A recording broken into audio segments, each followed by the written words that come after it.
ஓரணியில் தமிழ்நாடு. நல்லா இருக்கு இந்த டைலாகு. பாய் பாய் ஸ்டாலின். இதுவும் நல்லா இருக்கே. என்னப்பா இப்படி அந்த பக்கமும் நல்லா இருக்குன்னு சொல்ற, இந்த பக்கமும் நல்லா இருக்குன்னு சொல்ற, தென்னை மரத்துல ஒரு குத்து பனை மரத்துல ஒரு குத்தா அப்படின்னு சொல்லி நீங்க கேட்கலாம். ஏங்க, நான் இங்க உங்களுக்கு சில செய்திகளை சொல்ல வந்திருக்கேன். அதன் பிறகு நீங்க பனை மரத்துக்கா தென்னை மரத்துக்கா அப்படிங்கறத நீங்களே முடிவு பண்ணிக்கோங்க. இது ஆழமான அரசியல் சதுரங்கம்.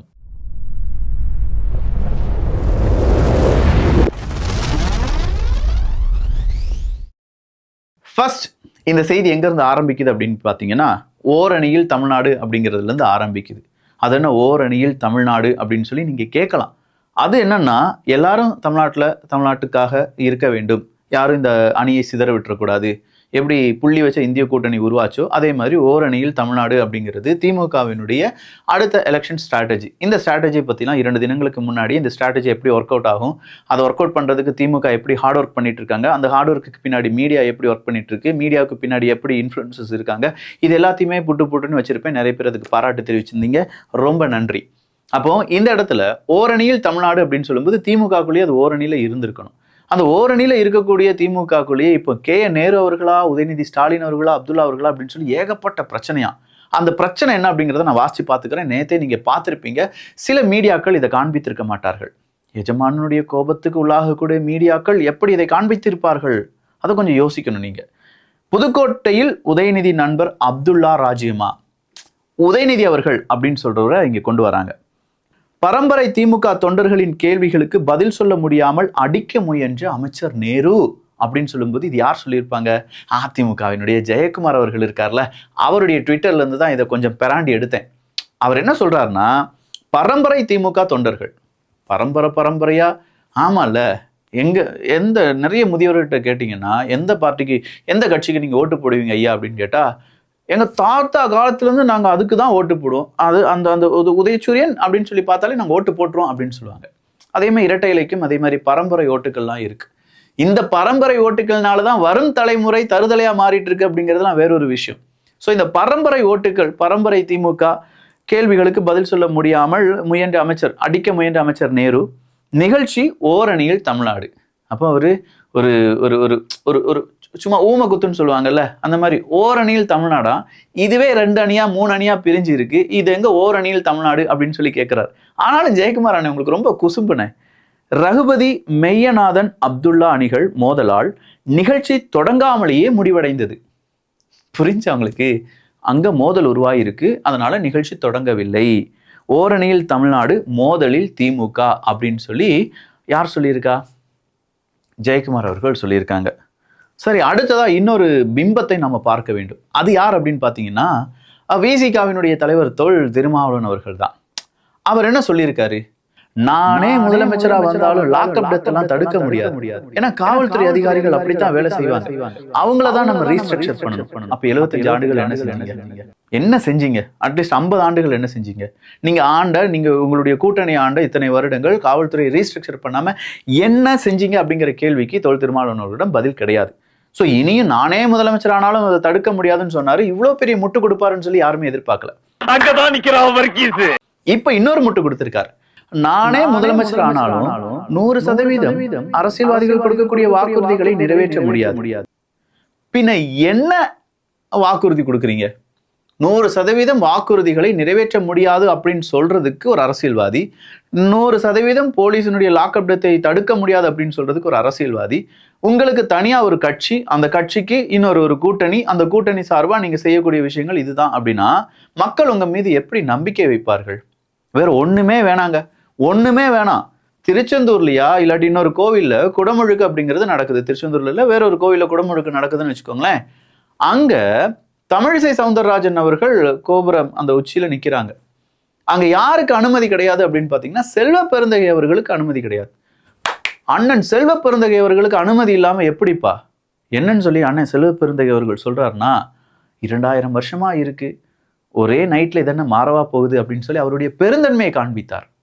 நாம என்ன யோசிக்கிறோம்னா, இத்தனை வருடங்களாக சாதியை அழித்த கட்சி, சாதியை ஒழித்த கட்சி, இது அந்த மண் இந்த மண் பேசிட்டு இருந்தீங்கல்ல, அந்த மண் இந்த மண்ணுனா இன்னைக்கு செல்வ பெருந்தகை அவர்களை ஏன் நீங்க உள்ள கேத்தல? அவருடைய சாதி தான் உங்களுக்கு பெருசா இருந்துச்சு? அறநிலைத்துறையினுடைய சேகர் பாபு அவர்களிடம் நம்ம கேட்க வேண்டிய கேள்வி, சார் உங்க டிபார்ட்மெண்ட்ல இருந்து உங்க கட்சினா உங்களுடைய கூட்டணி கட்சியினுடைய முக்கியமான தலைவர், மாநில தலைவரை உள்ள அனுமதிக்கல அப்படின்னு சொல்றது யாரோ உங்களுடைய அதிகாரிகள் தான் செஞ்சிருக்காங்க. அப்ப எப்படி சார் நீங்க சாதியை ஒழிச்சிட்டீங்கன்னு சொல்லுவீங்க?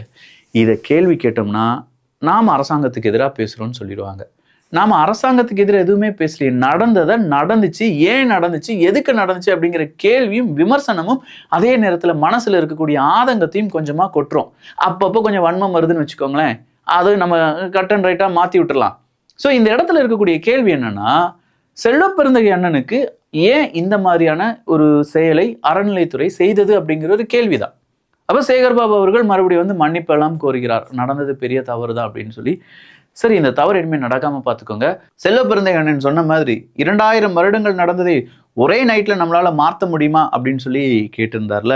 ஒரே நைட்ல மாற்ற முடியாதானே, ஆனா 70 வருஷம் 50 வருஷம் 40 வருஷம் ஆண்டு ஒரு கட்சியால் இதெல்லாம் மாத்திருக்க முடியும் அண்ணே அப்படின்னு சொல்லி நாங்க பிலீவ் பண்றோம்.